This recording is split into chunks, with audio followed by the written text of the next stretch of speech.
ثم آمر رجلا فيؤم الناس ثم أخالف إلى رجال لا يشهدون الصلاة فأحرق عليهم بيوتهم.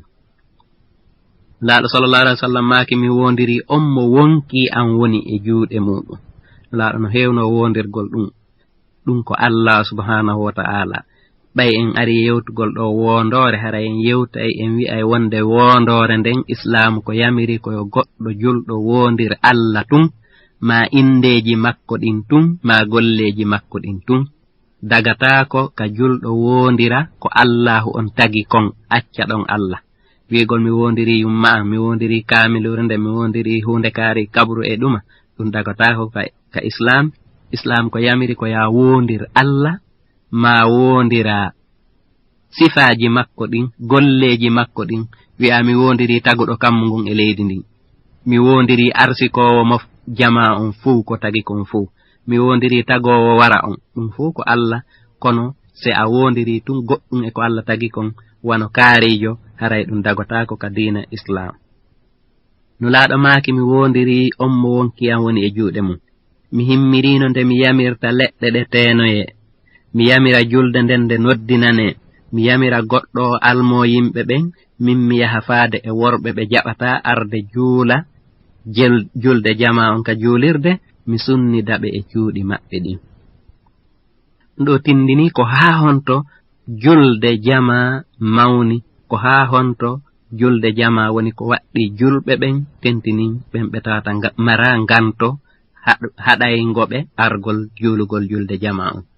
Abdullahi ibn Mas'ud radiyallahu anhu ko sahabajo mawɗo o wi'ino wonde hari menen men kontata saliɗo argol juula julde jama siwona naafiqijo andaɗo naafiqiyagal muɗum. no woodi noon e karamokoɓe goo wi'uɓe hara e julde jama nden ko sunna tentuɗo wona waajibi sabu nulaaɗo sallallahu alaihi wasallam ɓe maaki e hadith salatul jama'ati afdalu min salatil fadhi bi 27 daraja wa fi riwayatin bi 25 daraja. ɓe dallinori o hadisi ɗo wonde nulaaɗo sallallahu alaihi wasallam maaki wonde julde jama no ɓurdiri julde gooto baraji yeru embere cowalle 27 fillayeji goo kadi yeru embere cowalle 25 ɓe ɗum ko tindini wonde julde jama nden haray na waajibi wano oɗa kono fuu e muɗum haray ko hunde tentunde hunde mawnde haray islam newnana goɗɗo mo mara nganto tultugol yahugol julde jama nden. o jama non julde jama ko njelo ɓuri fanɗude ko njelo ɓuri ɗuɗude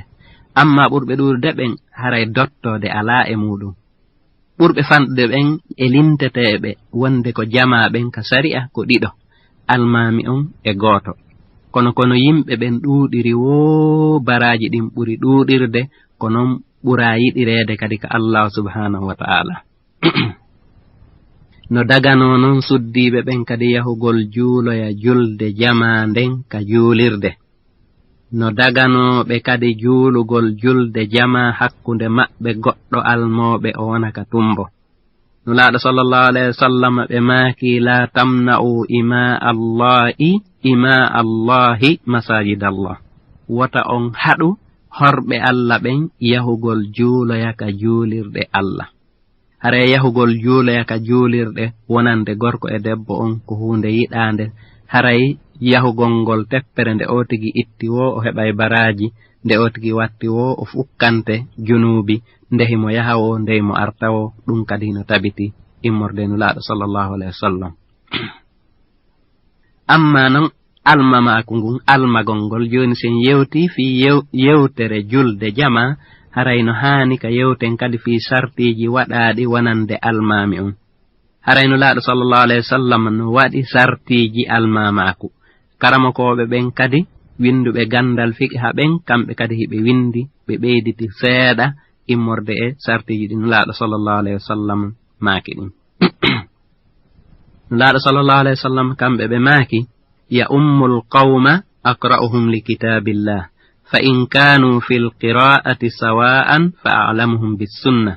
fa in kanu fis sunnati sawa'an fa aqdamuhum hijratan fa in kanu fil hijrati sawa'an fa aqdamuhum sinnan. nulaaɗo sallallahu alayhi wa sallam ɓe maaki e hollugol sartiiji almamaakukun yo almo yimɓe ɓen ɓurɗo ɓe hunjaade faama deftere Allah nden wo qur'ana on si tawi noon ɓe foti e hunjagol faama deftere Allah nden haray ko ɓurɗo ɓe faamugol sunna nulaaɗo on sallallahu alayhi wa sallam wo ko filla e nulaaɗo wonde ɓe waɗi ko filla e maɓɓe wonde ɓe golli ma ɓe yewti ma gollama yeeso maɓɓe ɓe fanki si ɓe foti ɗon kadi haray ko adiɗo e maɓɓe waɗugol hijira fera o iwa Makka seno Madina fewndo hijira wooduno si ɓe foti ɗon kadi haray ko ɓurɗo ɓe duuɓi wo haray noon mi sikki enen ka sarti arano on ɗo tigi si en darni ɗiɗo faalaɓe wonde almami haray sarti arano on tigi no wawi sendindirde hakkunde maɓɓe sabu ko kara han tawata ɓe ɗiɗo ɓe fotay wawugol hunjagol deftere Allah nden e faamugol nde faama sunnanulaaɗo on sallallahu alayhi wa sallam karamokoɓe winduɓe gandal fiqi haɓen kadi ɓe wi'ino yo sartine yo taw hara ko gorko si tawi ko almotoɗo jama on ka juulirde debbo dagatako ka almo jama on ka juulirde yo taw hara ko nunɗuɗo sabu si tawi neɗɗo o ko faasiqiijo yaltuɗo e ɗoftare Allah haray o haana wonde almami jama on sabu almami ko ñentinteɗo ko foti noon toujours ñentinteɗo on ko yo taw toujours yo hollu misal ɓurgal e moƴƴude wo amma noon si tawi ko lanɗo joni hay si tawi on ɗon ko faasiqiijo ma ko jabbarujo si tawi feere yimɓe ɓen ala o ari kadi ka tawi o almike jama on haray jama on yo juulu ɓaawo makko haray on say ella ala e dow jama on amma noon waɗugol neɗɗo mo janga faama hay e seeɗa almami yeeso janguɓe ɓen fuu haray islam on yamira ɗum ɗon haray haana joni wi debbo kadi no dagi ka o almo rewɓe ɓen o wona hakkunde maɓɓe sabu nulaaɗo sallallahu alayhi wa sallam ɓe newnani suddiɗo wiyeteɗo Warakatu bintu Nawfal on yo waɗane sallijo o waɗana sallijo tawi kanko woni almade ɓeynguure makko nden ka suudu makko no dagi kadi almagol bunɗo no woodi yimɓe goo wi'ay ɓe ɗum dagaaki no dagi nulaaɗo sallallahu alayhi wa sallam ɓe lontini bunɗo Madina laabi ɗiɗi on bunɗo ko Abdullahi ibnu Ummi Maktum ɓe lontinimo ɓe accimo ɗon Madina ko almo julɓe ɓen ka juulirde nulaaɗo sallallahu alayhi wa sallam no dagi almagol kadi mo tawata imamu on no jaasi gandal e ɓural seeɗa e di ɓaawoɓe ɓen kadi no dago wona wonde wi'ete tun toujours ko bee ɓurɗo gandal tun waɗe almami nde andi nulaaɗo sallallahu alayhi wa sallam ɓe juuli ɓaawo sayyidina Abubakr Siddiq radiyallahu ta'ala anhu fillama kadi wonde ɓe juuli ɓaawo sayyidina Abdurrahman ibn Auf yo yallu ya Allah on woni e dow maɓɓe haray ɗen andi nulaaɗo no ɓuri ɓeeɗo kono juulugol maɓɓe ɓaawo ɓeeɗo ko hollugol wonde hino dagi juulugol ɓurɗo moƴƴude ɓaawo goɗɗo mo tawata ko ɓuraaɗo ko ɓuraaɗo on no dagi kadi almagol aadentaamiiɗo o almo salligiiɗo sayyidina Amr ibn al-As o julniino sahaabaɓe hari kanko himo taami kamɓe ɓe salligi ɗum hewti nulaaɗo sallallahu alayhi wa sallam ɓe ñiiɓini ɓe newni darato ɗo e ngo sengo ɗo inchallah bismillahi irrahmani irrahim alhamdulillahi rabbil alamin wa sallallahu sallam ala sayyidina muhammadin wa ala alihi wa sahbihi wa sallim haray sen iwti ka almagol taamiiɗo salligiiɗo en aray ka almagol seteejo kadi jooɗiiɗo haray no dagano seteejo kadi ka o almo aaden mo setaaki ñiiɓuɗo sabu nulaaɗo sallallahu alayhi wa sallam fewndo ɓe woni Makka e fewndo ɓe woni Tabuka fuu kamɓe ko ɓe seteeɓe ɓe almino yimɓe jooɗiiɓe ɓen kadi haray noon seteejo on kanko si o uytay no dagi o uyta darnde nden haa o darɗe ko juulata kon haa o gayna kono o andina yimɓe jooɗiiɓe ɓen o inna min komi seteejo jooni noon min si mi salmini mi uyti onon on immoto timmi non sabu nulaaɗo sallallahu alayhi wa sallam ɓe maakayno ya ahla makkata atimmu salatakum fa inna qawmun sufrun kono yo yimɓe makka timmine julde moɗon nden si menen men salmini sabu menen komin yimɓe seteeɓe amma noon si seteejo on juuli ɓaawo jooɗiiɗo on ara mo setaaki ɗum haray koyo o timmin julde makko nden o wiyata min ɓay komi setejo Allah no newnaninmi uytugol hayso mi juuli ɓaawo almami mi uytay ɗum haray koyo o timmin koyo jokku almami on ha almami on salmina haray ko ɗum ɗon woni ko islam yamiri so miɗon yewtay fi neɗɗo aditaɗo si goɗɗo ari ka juulirde o tawi imamu on e julɓe ɓen e fuɗɗike juulugol o tawi julde farilla nden darnanama haray islamu on ko wi'imo koyo o juulu o jokku imamu on ka o tawi imamu wo alhaali wo mo tawi imamu on e muɗum koyo o jokku koyo o tokko ɗon o anniyo juulugol julde farilla nden o tokko ɗon hande kadi noon si almami on gayni juulugol o immo noon o yoɓa ko luttanimo kon so tawi almami no dari simo tawi mo ruƴƴi so tawi mo sujji so tawi mo jooɗi fof koyo o jokku almami on sabu nulaaɗo sallallahu alayhi wa sallam ɓe maaki ida ata ahadukum salata wal imamu ala halin falyasna kama yasna'u l imam ɓe maaki si goɗɗo e mon ari ka juulirde fi juulugol o tawi almami on no e alhaali yo warru no almami on woni e warrude noon koyo o habbirango horminorgo ngon o tokko ka o tawi almami wo kono noon darnde nden tabitanimo wo so ari o tawi almami on no waɗi ruku'u kanko kadi o waɗi ruku'u o ñoƴƴi koppi ɗin o tawi ɗon almami on ade almami on immade ɓanto e ñoƴƴugol koppi on sabu nulaaɗo sallallahu alayhi wa sallam ɓe maaki man adraka ruku'a fakad adraka raka'ata kala on hewtiɗo heɓuɗo ruku'u on ɗum ko ñoƴƴugol koppi ɗin turo ñoƴƴa koppi ɗin haray o heɓi nden darnde ɗon joni noon si o ari o waɗi ɗum o tawi o habbike o jokki almami on ha almami on salmini haray koyo o yoɓu ko luttanimo kon yoɓugol noon ko luttanimo kon haray ɗum ko gotel e noneji ɗiɗi haray none arano on koyo o ƴettu o konta wonde ko o heɓidi e almami wo ko ka go'o makko wonanimo si o heɓidi e almami darnde wotere pet o konta nden darnde ɗon ko go'o makko on so heɓidi e almami darɗe ɗiɗi o konta ɗum ɗon ko go'o makko darnde aranere makko nden e ɗimmere makko nden joni noon si tawi almami on salmini ndehimo yoɓa si o immike haray kaka o heɓuno aranum wondude almami ɗon ko ɗon o woni e tokkade e fiide misal si o ari o heɓidi e almami darnde wotere e julde futuro si almami salmini himo immade o konti darnde futuro wotere nde o heɓidi e almami nden ko go'o makko on si almami salmini himo immade joni himo luttiri ɗiɗi kono koyo immo o janga fatiha o janga simore o feññina ɓay haray ko darnde makko ɗiɗaɓire nden haray no anda darnde go'aɓire nden e ɗimmere nden ka futuro ko jangugol fatiha janga simore feññina ma aya feññina joni koyo immo o janga darnde wotere o immo adda darnde wotere o janga fatiha o janga aya ma simore o feññina o jooɗo o tayyo ɓay kadi ɗi makko koyo jooɗo o tayyo so tawi ko immo o adda darnde wotere o janga fatiha o suuɗa o jooɗo o salmina ɗum ɗo ko laawol haray ngol laawol ɗo dalil maggol on kono laaɗo sallallahu alayhi wa sallam maaki fama adraktum fa sallu wama fatakum fa atimmu ko heɓiduɗon e almami kon haray juule ko feƴƴiri on kon timminon rawahul imam muslim amma noone ɗimmo on haray karama koye ɓurɓe ɗuurde ɓen koye o noone arano ɗo suɓi noone ɗimmo on ko ya kontu ko heɓiduɗa e imamu kon fuu ko ka sakkitorum maɗa non an kadi fiide misal a heɓi darnde wotere wondude e almami on ka futuro a tawimo ka sakkitode joni a heɓi darnde sakkitorde nden wondude e makko a konta e an kadi nden ɗon ko darnde sakkitode maɗa nden ni joni noon darnde sakkitode maɗa nden ni haray se almami on salmini a immike hiɗa luttiri darɗe ɗiɗi arane ɗen ɗiɗi haray on say ko ya immo janga fatiha janga aya ma simore feññina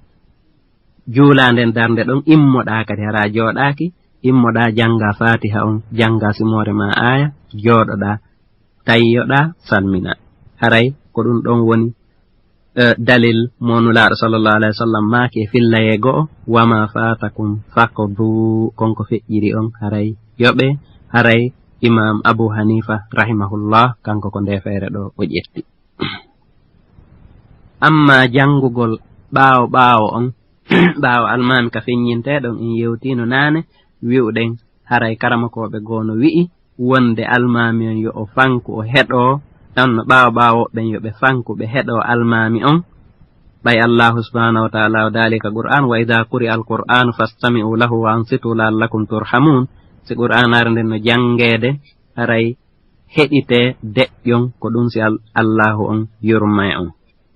awa fillayego kadi no woodi munulaɗo sallallahu alayhi wa sallam maaki innama ju'ila al imamu li utamma bihi fa idha kabbara fakabbiru wa idha qara'a fa ansitu. nulaɗo maaki sallallahu alayhi wa sallam ande dey almami on ko waɗira ko fiyo on ñentine so habbiri habbire wata on habbir ha sayo habbiri wo. si tawi non o jangi deƴƴe haray karamakoɓe wi'uɓe wonde ɓaawo on yo deƴƴu ka julde feññintende jangin e muɗum si ɓe heɗade almami on haray ko dalilji maɓɓe ɗinni. haray ɓeya karamakoɓe kadi ɓe wi ene hay si tawoti deƴƴanayi almami kono noon fatiha on yo jange sabu nulaɗo sallallahu alayhi wa sallam ɓe maaki la salata liman lam yaqra' bi fatihatil kitab. julde alana on mo jangali fatiha deftere nden. ɓe makali ɓaawo ɓe makali almami. haray ɗum ɗo no huuɓi fuu haray yaltugol e yeddodirangal si tawi o tigi heɓi feere jangugol fatiha on haray ko yo tigi jangu fatiha on ko ɗum ɓuri moƴƴude. amma si o tigi hewti ka ruku'u ɗon o ti heɓali feere no jangira fatiha on haray o kontama wonde o heɓi nden darde ɗon ɓaynulaɗo sallallahu alayhi wa sallam ko kamɓe makiri non. haray non a taway woɓɓe kadi ɓe aray ɓe tawa julde farilla nden no darnanede mahino juulede ɓe naata ka juulirde ɓe pottitoɗa ɓenna ɓe juulu sunna taho ha ɓe gayna noon ɓe ara ɓe tawta almami on e julɓe ɓen kawni juulude ɗon. haray daganta ko neɗɗanke nde o juulata julde sunna si julde farilla nden darnanama sabu nulaɗo sallallahu alayhi wa sallam ɓe maaki idha uqimati salatu fala salata illa al maktuba rawahu l'imam muslim. ɓe maaki si tawi julde farilla nden darnanama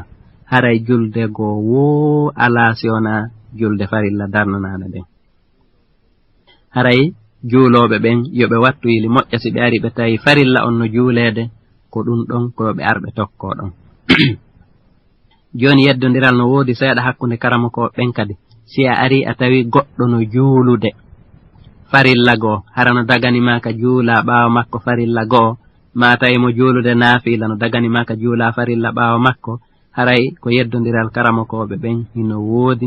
woɓɓe wi'i dagotako ka juulowo farilla go'o juula ɓaawo juulowo farilla go'o e piide misal dagatako ka goɗɗo anniyo juulugol fana ɓaawo juulowo alansara wona ɓaawojo makko. dagotako ka goɗɗo juulowo sunna o julna juulowo farilla fi honɗum fi haray annuyeji ɗin luutodiri. joni noon ɓe wi'i wonde nulaɗo sallallahu alayhi wa sallam maaki non fala takhtalifu alal imam wota on luutodire e almami on. karamakoɓe goo kadi wi'i ene tigi tigi on hino dago si annuyeji ɗin no luutodira farilla julde nden dago. ɓe wi fi honɗum ɓe fi tabitino fewndo nulaɗo sallallahu alayhi wa sallam wonde sahabajo wiyeteɗo sayyidina Mu'adh ibn Jabal o yahayno ka nulaɗo ka juulirde nulaɗo sallallahu alayhi wa sallam Madina to o ƴetta mbaɗɗateri makko ndin o juuloya ton geeƴe o juulida e nulaɗo sallallahu alayhi wa sallam o iwa ton o ara e nokku wiyeteɗo Quba on.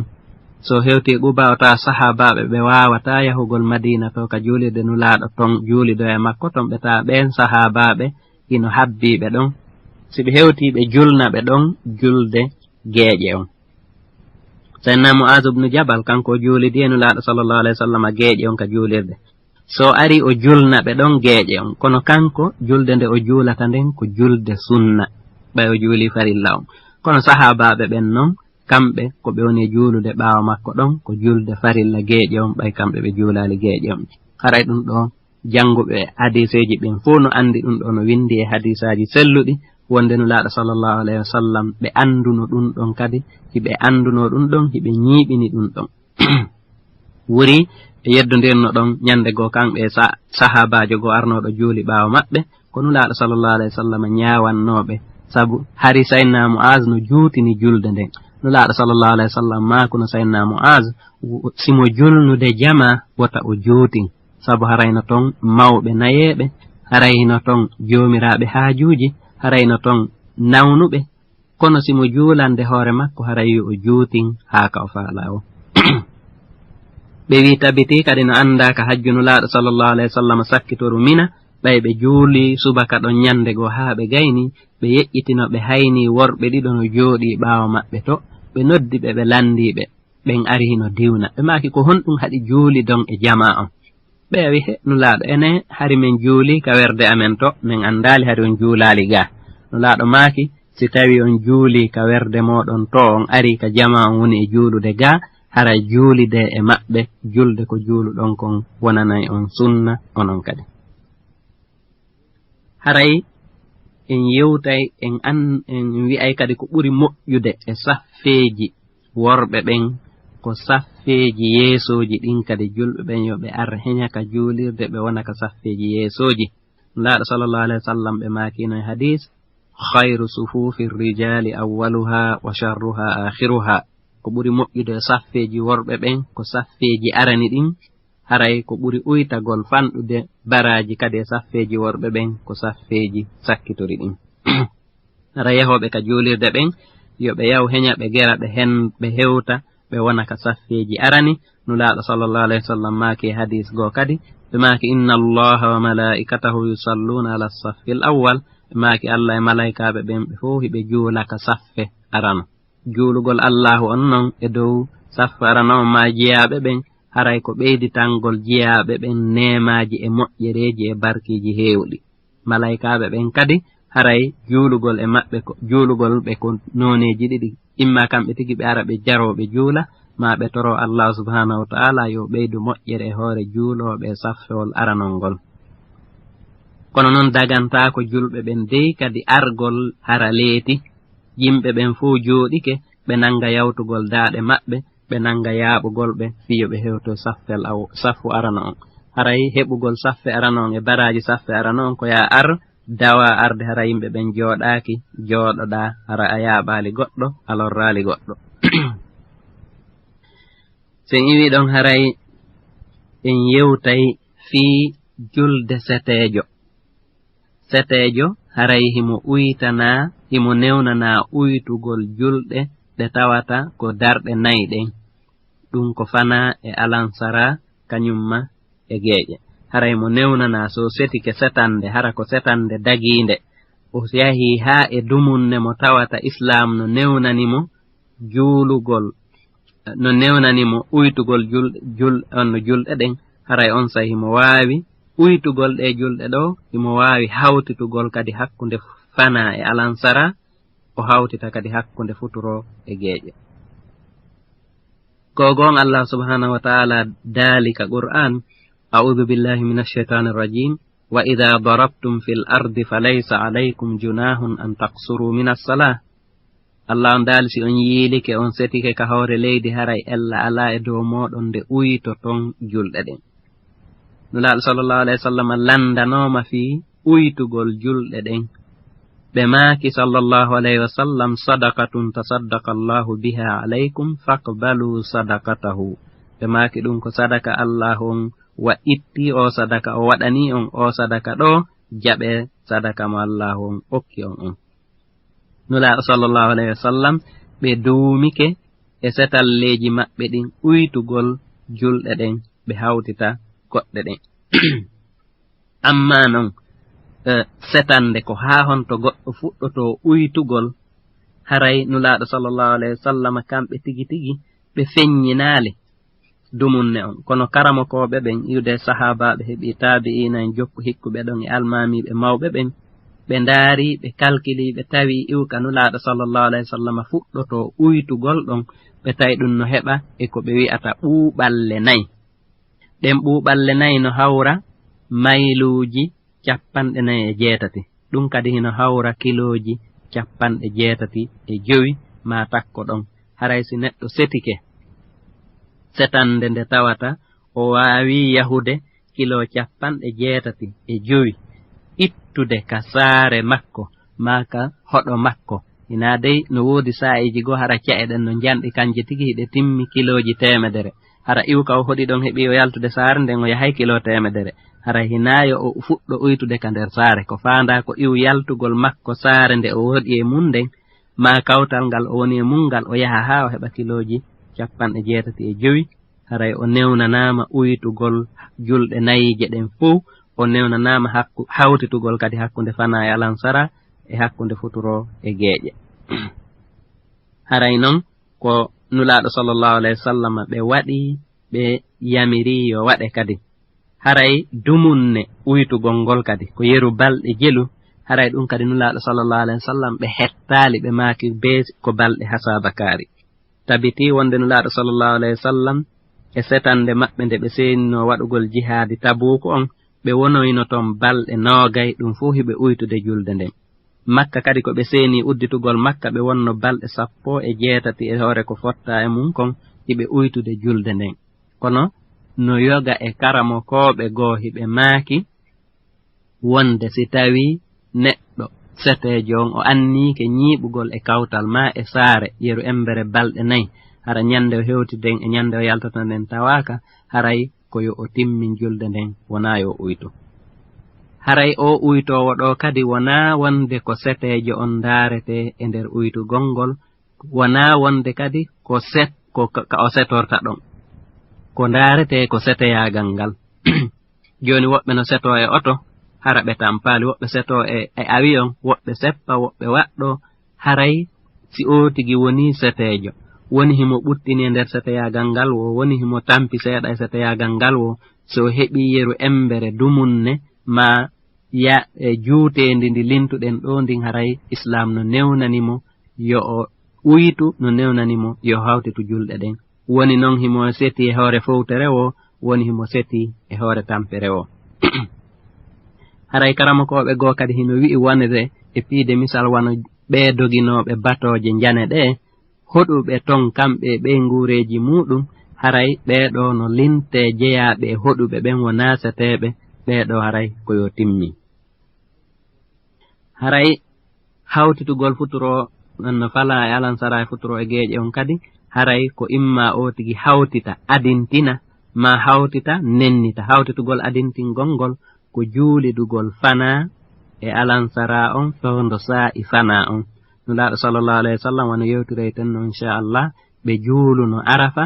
fana on e alansara on noddinandu wotoru darnaali ɗiɗi fewndo sa'i fana on ɗum ɗo no wi'e jam'u takdim mooɓugol adintina himo newnana kadi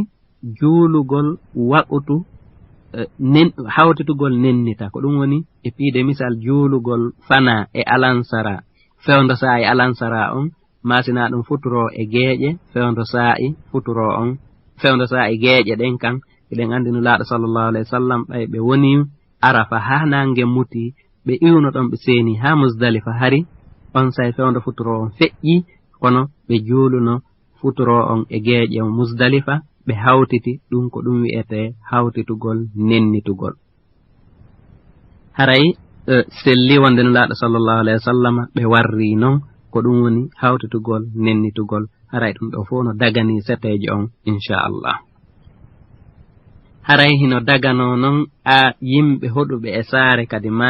e kawtal no dagano ɓeɗo kadi hawtitugol hakkunde futuro e geeƴe si tawi ko jemma mo tawata ndiyan no saaƴude ma ɓuuɓol